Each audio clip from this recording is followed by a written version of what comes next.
এই দেশে যেমন পাহাড়ের মানুষ আছে, এই দেশে একইভাবে সমতলের মানুষ আছে।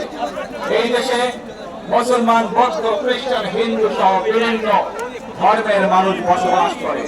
আমরা চাই সকলে মিলে এমন একটি বাংলাদেশ গড়ে তুলব আমরা, যেই বাংলাদেশের স্বপ্ন একজন মা দেখেন, অর্থাৎ একটি নিরাপদ বাংলাদেশ আমরা গড়ে তুলতে চাই। যে বাংলাদেশে একজন নারী, একজন পুরুষ, একজন শিশু যেই হোক না কেন নিরাপদে ঘর থেকে বের হলে নিরাপদে ইনশাআল্লাহ ঘরে আবার ফিরে আসতে পারে। প্রিয় ভাই বোনেরা, এই দেশের জনসংখ্যার অর্ধেক নারী, 4 কোটিরও বেশি তরুণ প্রজন্মের সদস্য, 5 কোটির মতন শিশু,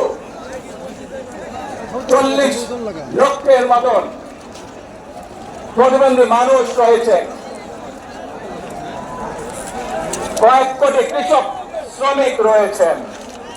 এই মানুষগুলোর একটি প্রত্যাশা আছে এই রাষ্ট্রের কাছে, এই মানুষগুলোর একটি আকাঙ্ক্ষা আছে এই দেশের কাছে। আজ